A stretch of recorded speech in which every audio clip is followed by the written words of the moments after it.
इसकी दूसरी डायगोनल अगर हम इसमें ड्रॉ करें, डायगोनल, तो डायगोनल ये वाला, ये जो डायगोनल है, अगर हम कहाँ से,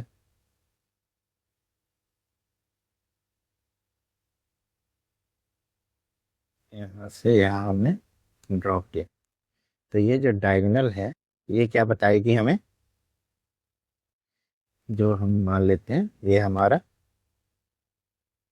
पी है, जो पी है वो हमारा बताएगा ए माइनस बी, यानी कि दोनों का डिफरेंस बताएगा। ठीक है, ये हमारा पहला लॉ ऑफ एडिशन। ठीक है, ये पॉलीगन। ठीक है, यहाँ पे एक और चीज हम समझेंगे। यहाँ पे अगर हमारा जो दो वेक्टर होता है, जब हम दो वेक्टर का एडिशन निकालते हैं, जैसे कि मान लीजिए एक वेक्टर ये है और दूसरा वेक्टर ये है, और इसका रिजल्टेंट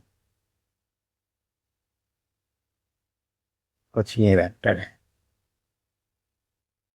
तो ये जो दोनों वेक्टर है इससे जो एंगल बनाएगी ए और बी, जो हमारे रिजल्टेंट से एंगल बनाएगी अल्फा और ये बीटा, तो अल्फा और बीटा के बीच का रिलेशन क्या होगा कि अगर हमारा पहला कंडीशन है कि अगर हमारा ए ग्रेटर देन बी मैग्नीट्यूड, तो ए का जो मैग्नीट्यूड में भारी होगा उधर की तरफ एंगल क्या होगी, ये जो है झुक जाएगी, तो वो एंगल क्या हो जाएगी, कम हो जाएगी, तो अल्फा क्या होगा, लेस देन बीटा होगी। ठीक है, अगर यही हमारा ए का मैग्नीट्यूड बी के मैग्नीट्यूड से क्या हो, कम हो, तो अल्फा क्या हो जाएगी, ज़्यादा हो जाएगी। और इसी तरह तीसरा हम कह सकते हैं अगर दोनों का मैग्नीट्यूड सेम है तो क्या होगी, अल्फा इक्वल टू बीटा होगा। ठीक है,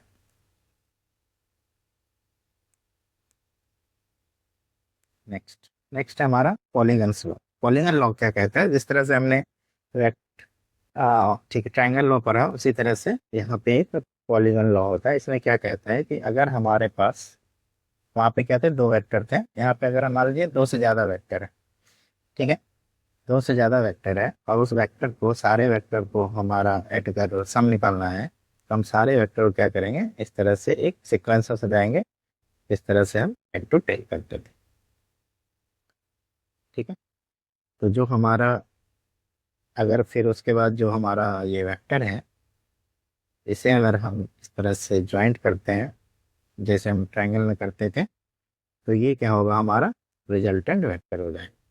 कहने का मतलब है कि अगर ये वेक्टर ए है, ए बी है, ए सी है, टी है, तो ये क्या होगा, रिजल्टेंट हो जाएगा R equal to A plus B plus C plus D, क्योंकि ये क्या कर रही है, एक पॉलीगन बना रही है। ये देखिए, ये जो हमारा है ये क्या है, एक पॉलीगन बना रही है। अब इसे देखिए, इसमें इसको हम देखते हैं ये किस तरह से होता है। तो आपको vector law of addition, triangle law of addition बताया, अगर हम वहाँ से इसको कंपेयर करें तो ए और बी का रिजल्टेंट क्या होगा, ये वेक्टर होगा। ठीक है, अब ये रिजल्टेंट और सी का रिजल्टेंट क्या होगा, तो ये वेक्टर हो जाएगा। अब ये रिजल्टेंट और डी का रिजल्टेंट क्या होगा, ये हो जाएगा। ठीक है, तो इस तरह से ये रिजल्टेंट हमारा सारे का आ जाता है। पहले तो इसका रिजल्टेंट निकाला हमने, फिर हमने इसका निकाला और फिर इसका निकाला। ठीक है, तो ये हो गया हमारा पॉलीगन लॉ। पॉलीगन लॉ के बाद नेक्स्ट हमारा टॉपिक आता है सब्ट्रैक्शन ऑफ टू वेक्टर। दो वेक्टर को हम सब्ट्रैक्ट कैसे करें। ठीक है, तो उसके लिए क्या करते हैं, हमें सब्ट्रैक्ट करने के लिए सबसे पहले हमारे पास दो वेक्टर है। एक वेक्टर ये है,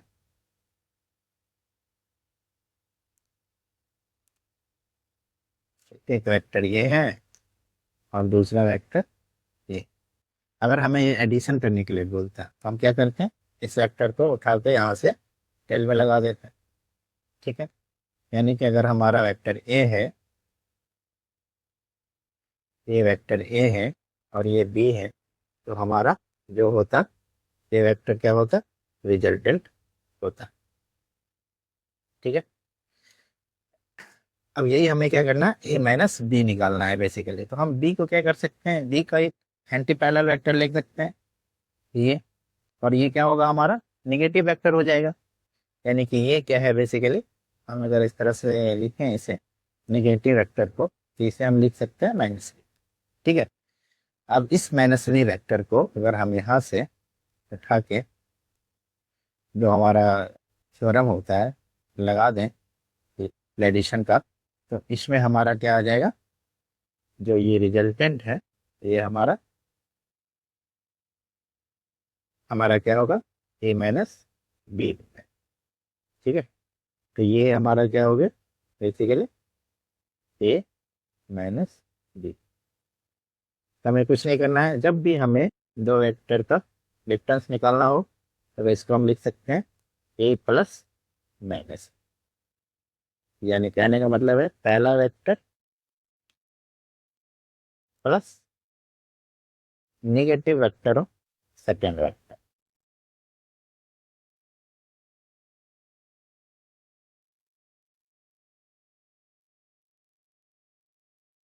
ठीक है। नेक्स्ट नेक्स्ट हमारा एक आता है पोजीशन वेक्टर। पोजीशन वेक्टर को समझने के लिए हमें दो चीजें समझनी पड़ेगी। ठीक है। एक तो हमारे पोजीशन और दूसरा हमारा है यूनिट वेक्टर। ठीक है, दोनों को हम साथ साथ करेंगे। सबसे पहले यूनिट वेक्टर ही समझ लेते हैं क्या होता है। यूनिट वेक्टर क्या होता है कि जैसे कि हमारा कोई एक वेक्टर दिया है ए वेक्टर, और इसका मैग्नीट्यूड है, ए का जो मैग्नीट्यूड है वो है 10। ठीक है। तो अगर हमें इस डायरेक्शन में यूनिट वेक्टर निकालना है, यानी कि जिसका मैग्नीट्यूड 1 हो और डायरेक्शन सेम है, 1 यूनिट का इन सेम डायरेक्शन ऑफ ए।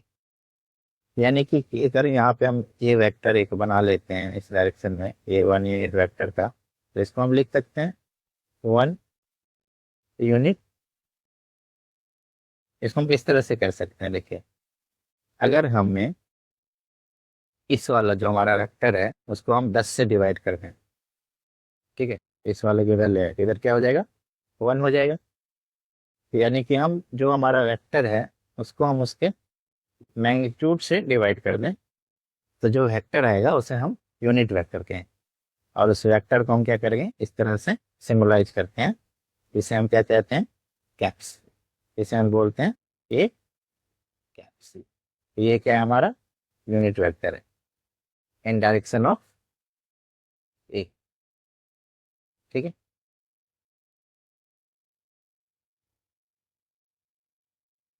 किसी भी डायरेक्शन में अगर हमें क्या कहते हैं निकालना है यूनिट वेक्टर, मान लीजिए एक और कोई वेक्टर हम ले लेते हैं, जैसे कि ये वेक्टर है और ये वेक्टर है 30, इसकी मैग्नीट्यूड है, एक पी वेक्टर है और इसकी मैग्नीट्यूड है 30। तो हमें बोला यूनिट वेक्टर क्या हो, इस तरह से पी कैप इक्वल टू जो हमारा वेक्टर है डिवाइड बाय पी का मैग्नीट्यूड, यानी पी अपॉन 30 हम कह सकते। ठीक है। अब हम यूनिट वेक्टर के जो निकालेंगे वो सारे एक्सिस के अलाउंग निकालेंगे, यूनिट वेक्टर कैसे निकालते हैं। ठीक है। तो हम क्या करते हैं, सबसे पहले हम अपना एक्सिस ले लेते हैं, ये हमारा एक्सिस है, एक्स एक्सिस वाई एक्सिस, और एक जेड एक्सिस भी ले लेते। फिर इसको हम फिर से बनाते हैं इस तरह से, ये एक्स एक्सिस,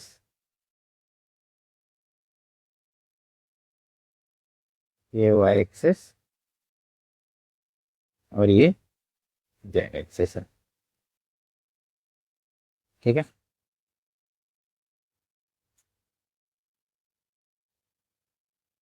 तो जो हमारे एक्स के अलाउंग अगर हमें यूनिट वेक्टर निकालना हो तो हम कैसे निकालेंगे, इसे कहेंगे जो कि एक मैग्नीट्यूड का होगा, वो वाई के अकॉर्डिंग कहे तो ये वाई डायरेक्शन में एक यूनिट का, और अगर जेड के डायरेक्शन में कहें तो इस तरह से एक मैग्नीट्यूड का हमें लेना पड़ेगा।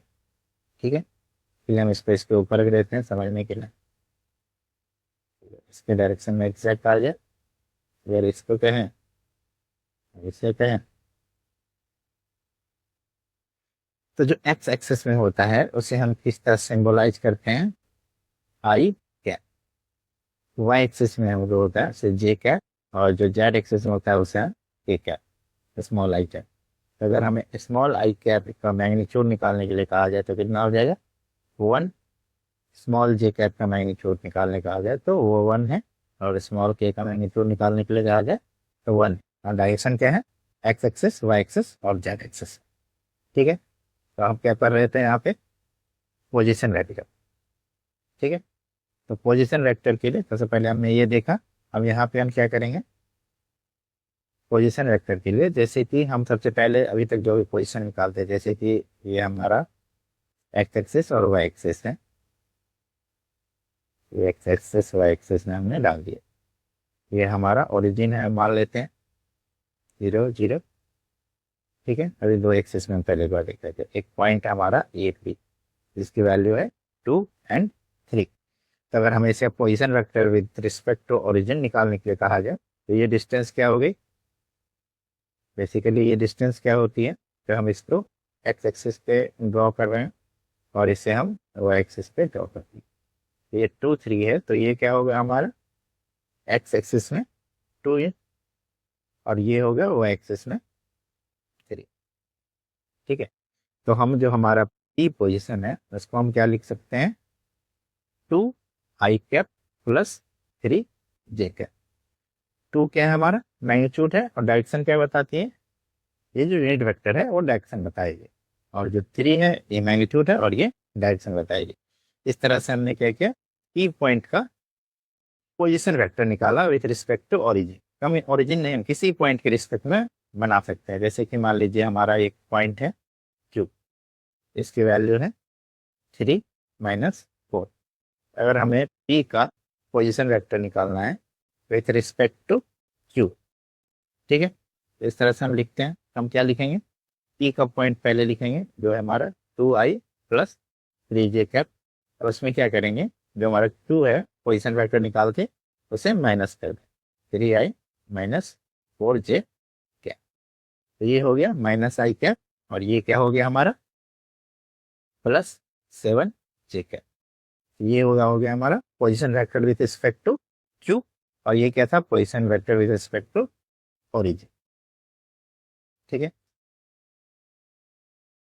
इसमें एक चीज और हम देखते हैं, मैग्नीट्यूड ऑफ ए वेक्टर। तो हमारा अभी क्या था, जो ये वेक्टर है ये क्या है, 2i प्लस 3j है। तो ये हमारा अगर ये वेक्टर है 2i प्लस 3j कैप, तो इसका मैग्नीट्यूड क्या होगा, √2² प्लस 3² √4 प्लस √। ये अगर हम 3 डायमेंशन में लिखें, यानी कि हमारा है 2i cap 3j cap plus 4k cap, तो मैग्नीट्यूड क्या होगा इसका, यहाँ पे भी हम मैग्नीट्यूड निकाल रहे हैं। ये हो जाएगा √2² प्लस 3² प्लस 4², 4 9 प्लस 6। ठीक है,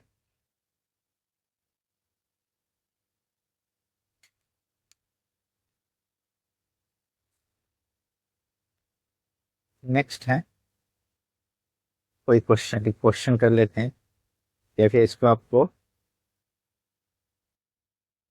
जैसे कि हमारा एक दिया हुआ है, एक वेक्टर दिया हुआ है p 3i cap 4j cap plus 5k cap, और ये एक वेक्टर दिया हुआ है q 2i cap plus j cap plus 2k cap. सबसे पहले हमें क्या निकालना है, पोजीशन वेक्टर पी क्यू का मैग्नीट्यूड क्या है। तो इस तरह से हम पोजीशन वेक्टर पहले निकाल लेंगे, दोनों को क्या करेंगे, माइनस करेंगे। यहाँ से अगर आप माइनस करते हैं तो क्या आ जाएगा आंसर इसका, 3 minus two i cap plus 3j cap plus 3k cap. और अगर इसका मैग्नीट्यूड निकालने के लिए बोला जाए तो ये क्या हो जाएगा, √1 का स्क्वायर प्लस 3 का स्क्वायर प्लस 3 का स्क्वायर अंडर √, ठीक है। इसके बाद हमारा नेक्स्ट टॉपिक है कंपोनेंट ऑफ ए वेक्टर। तो वेक्टर का कंपोनेंट क्या होता है, तो अभी हमने वेक्टर का कंपोनेंट देखे क्या होता है। जिस तरह से हमने क्या किया है, सबसे पहले आपने देखा होगा जब हमारा पास एक एक्स एक्सिस है और ये वाई एक्सिस,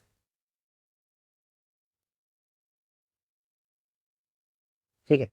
तो अगर हमारे पास कोई एक वेक्टर है, ये वेक्टर हमने खींचा, अगर हम इस वेक्टर को, अगर इस पॉइंट को अगर हम मिलाइए इसको यहाँ से,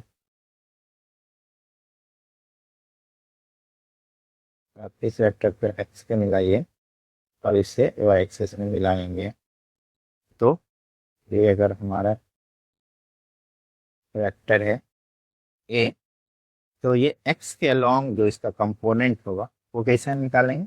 मान लीजिए ये एंगल है थीटा डिग्री, तो ये क्या हो जाएगा, ए कॉस थीटा, और ये क्या हो जाएगा, ए साइन थीटा। और ये वेक्टर हमारा ए है, तो इसको हम क्या कर सकते हैं, एक्स के अलोंग जो कंपोनेंट होगा और वाई के अलोंग जो कंपोनेंट होगा उसमें हम तोड़ के इसे लिख सकते हैं।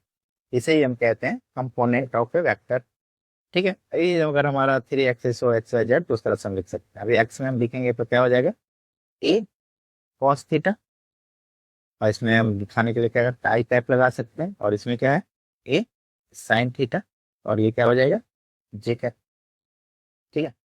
तो ये हमारा है basically component of A vector. जैसे इस पे अगर आपको एक क्वेश्चन करने के लिए कहा दिया जाए, जैसे कि हमारे पास क्या है, ये एक एक्सिस है,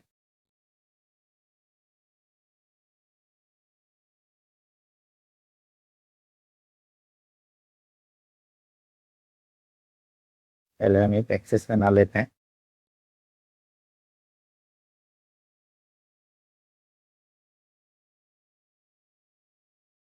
ठीक है। ये एक्स एक्सिस और वाई एक्सिस पे हमारे पास एक वेक्टर है, ठीक है, जिसका मैग्नीट्यूड है 5,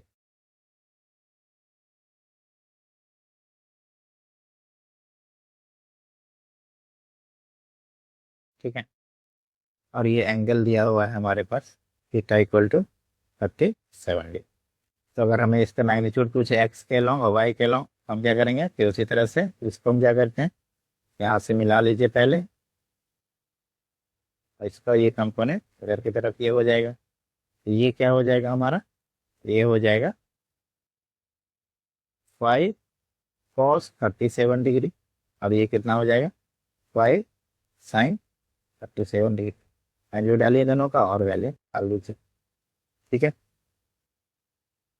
नेक्स्ट हमारा है वेक्टर प्रोडक्ट। वेक्टर प्रोडक्ट क्या होते हैं, दो तरह के होते हैं, एक तो हमारा होता है डॉट प्रोडक्ट और एक होता है हमारा क्रॉस प्रोडक्ट, ठीक है। आगे हम देखेंगे जो जो डॉट प्रोडक्ट होता है वो हमारा क्या होता है, स्केलर हो जाता है, और जो हमारा क्रॉस प्रोडक्ट होता है वो वेक्टर ही रहता है, ठीक है। चलिए सबसे पहले हम क्या देखते हैं, हमारा डॉट प्रोडक्ट, ठीक है। तो दो दो वेक्टर का डॉट प्रोडक्ट क्या होगा। सबसे पहले हमारे पास मान लीजिए एक वेक्टर है ए और दूसरा वेक्टर है बी, तो इसके डॉट प्रोडक्ट के लिए हम क्या करते हैं, एक सिंबल देते हैं डॉट। अब इसका क्या है, हमारा ये वेक्टर क्या है, हमारा बेसिकली स्केलर हो जाएगा। तो स्केलर में क्या होगी, बस मैग्नीट्यूड होगी, तो उसकी वैल्यू क्या हो जाएगी, ए बी कॉस थीटा। तो हम इस तरह से डायरेक्ट लिख सकते हैं A dot B equal to cos theta. तो ये जो साइड है, ये वेक्टर और ये वेक्टर जो क्या है हमारा, जो दोनों वेक्टर है, ये तो हमारा वेक्टर है, लेकिन जो इसका मल्टीप्लिकेशन है, डॉट प्रोडक्ट आया है, जो वो क्या है हमारा स्केलर है। तो दोनों साइड ये स्केलर है, ठीक है, कंफ्यूजन नहीं है कोई। और इसकी वैल्यू है ए बी कॉस थीटा। तो जैसे मान लीजिए आपके पास दो वेक्टर दिया हुआ है कोई, यहाँ पे एक सिंपल सा हम एग्जाम्पल ले लेते हैं, ये एक वेक्टर है ए, इसकी वैल्यू है 3i cap plus 4j cap. दूसरी वैल्यू है 4i cap plus 5j cap. ठीक है, चलो इसमें हम ये भी जोड़ देते हैं, 5k cap plus 3j cap. तो डॉट प्रोडक्ट अगर हम निकालें ए डॉट बी, यहाँ से अगर हम ए डॉट बी निकालें तो हमें क्या करना पड़ेगा, इसको सारे को दूसरे मल्टीप्लाई करना पड़ेगा। ठीक है, हम पहले यहाँ पे देखते हैं कि अगर हम आई को आई से मल्टीप्लाई करते हैं तो क्या होता है। आई का मैग्नीट्यूड कितना है 1, इसका मैग्नीट्यूड कितना है 1, और इसके बीच का एंगल कितना होगा। दोनों वेक्टर सेम है तो उनके बीच का एंगल कितना हो जाएगा 0, और cos 0 कितना होता है 1, तो इसका मैग्नीट्यूड कितना हो जाएगा 1। यानी कि अगर हमारा वेक्टर सेम है और 1 मैग्नीट्यूड का है तो उसका क्या होगा मैग्नीट्यूड 1 हो जाएगा। यानी कि जे डॉट जे क्या होगा और के डॉट के क्या होगा, सारे 1 होंगे।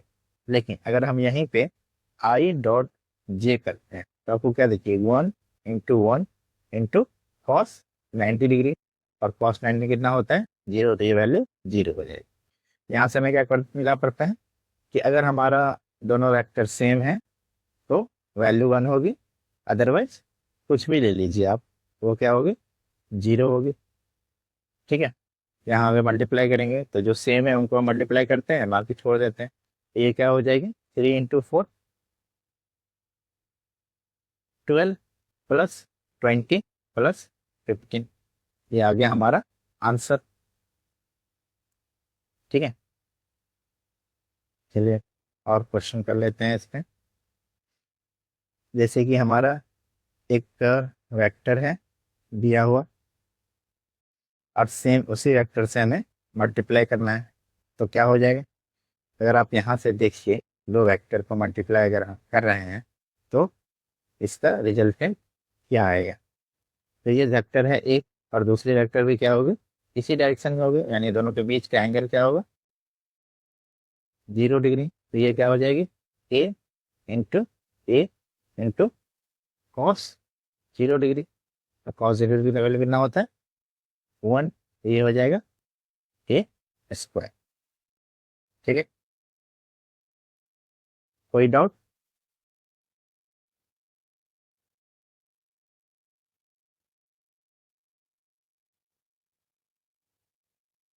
इसमें एक होता है डायरेक्शन क्वेश्चन। डायरेक्शन क्वेश्चन क्या होता है इसे बस आप एक बार देख लीजिए। ठीक है, ये आपका फॉर्मूला थोड़ा याद ही करना पड़ेगा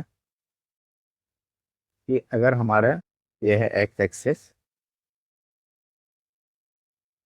ये वाई एक्सिस है और ये जेड एक्सिस।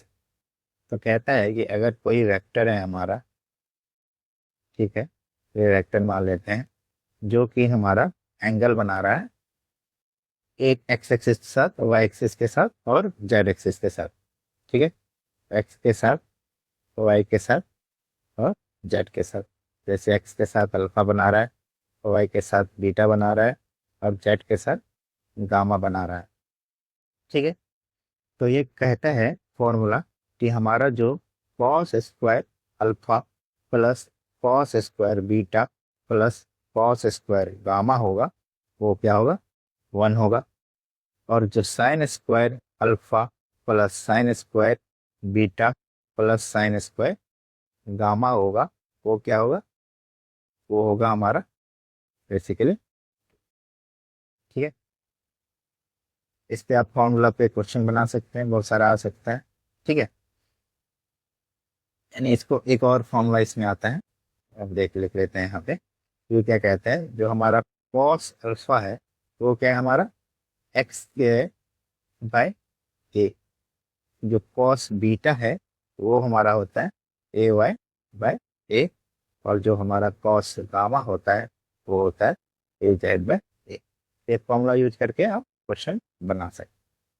ठीक है, और उसके बाद है हमारा क्रॉस प्रोडक्ट।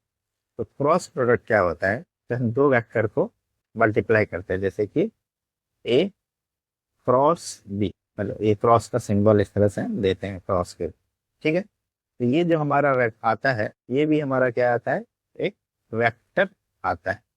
ठीक है, और इसका जो मैग्नीट्यूड होता है वो होता है A B sine theta. Theta आपको पता है ए और बी के बीच का एंगल। और इसका जो वेक्टर है तो डायरेक्शन कैसे हम डिसाइड करेंगे, तो उसके लिए क्या होता है हमारा राइट हैंड स्क्रू रूल करते हैं।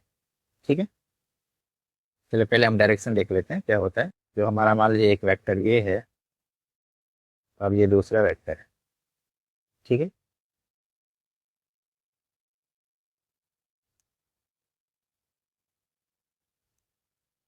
वेक्टर ए और वेक्टर और इसका क्रॉस प्रोडक्ट किया जाए तो हमें क्या करना पड़ता है, सबसे पहले ए की तरफ हाथ करके जो हमारा राइट हैंड है उसे हम रखेंगे और उसको क्या करेंगे, मूव करेंगे बी की तरफ।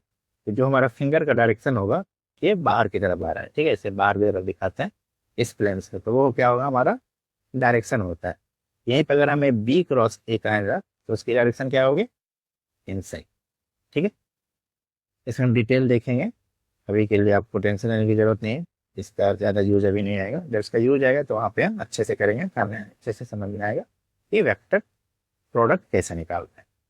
ठीक है, अभी के लिए हम क्या कर सकते हैं, जैसे कि हमारे पास एक वेक्टर है a equal to 2i cap plus 3j cap और वी है 3i cap plus 4j cap. तो सबसे पहले हमें क्या निकालना है, इसका हम मैग्नीट्यूड निकाल। ठीक है, मैग्नीट्यूड निकालने के लिए क्या करना पड़ेगा, ए क्रॉस डी। अब इसमें को मल्टीप्लाई कीजिए 2 × 3 तो क्या हो गया 6i कैप × i कैप। सबसे पहले हम ये वाला क्लियर कर लेते हैं कि अगर यूनिट वेक्टर को क्रॉस प्रोडक्ट करेंगे तो क्या होगा, आई क्रॉस आई। तो ये क्या होगा 1 × 1 × साइन, इन दोनों का एंगल क्या है सेम, तो ये क्या हो जाएगा 0। अगर ये हमारा सेम है तो ये हमारे साथ 0 आएगा। जे क्रॉस जे या के क्रॉस के। यूनिट 0 जब होता है तो इसका डायरेक्शन क्या होगा 0 ही होगा, मतलब अननोन डायरेक्शन, तो उसको जानने की जरूरत नहीं है। दूसरा हमारा आता है अगर हम आई क्रॉस जे करते हैं, आई क्रॉस जे करेंगे तो हमारा क्या हो जाएगा 1 × 1 × साइन 90 डिग्री और इसकी वैल्यू आएगी 1। और डायरेक्शन क्या होगी, अगर हम आई क्रॉस जे देखें तो ये अगर हमारा डायरेक्शन है इस तरह से, एक्स एक्सिस ये वाई एक्सिस ये जेड एक्सिस, तो अगर हम एक्स लेफ्ट पहले आई क्रॉस जे कर रहे हैं तो ये क्या है हमारा डायरेक्शन बाहर की तरफ आ रहा है, और बाहर की तरफ हमको पता है क्या है जे, तो इसकी डायरेक्शन क्या हो जाएगी J कैप। इस तरह से हम कर सकते हैं, यहाँ पे मल्टीप्लाई कीजिए 2 × 3 और I × I कितना हो जाएगा 0। तो अगर हम इसको देखें तो सबसे पहला हो जाएगा 0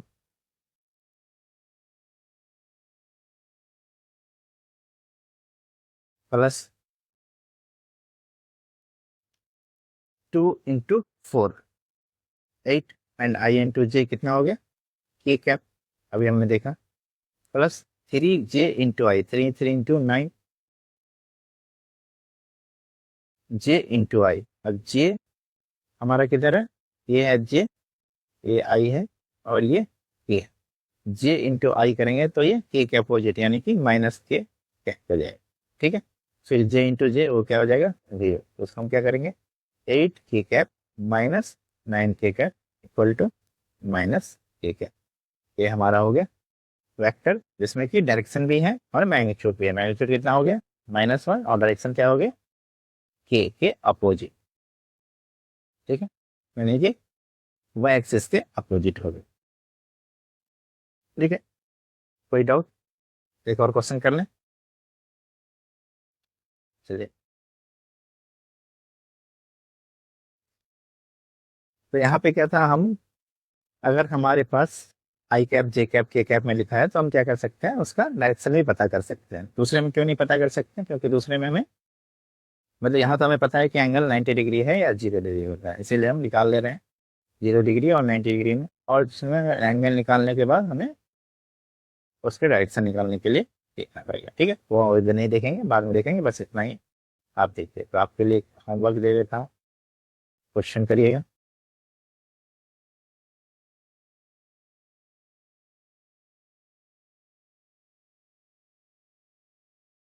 ठीक है, ये हो गया।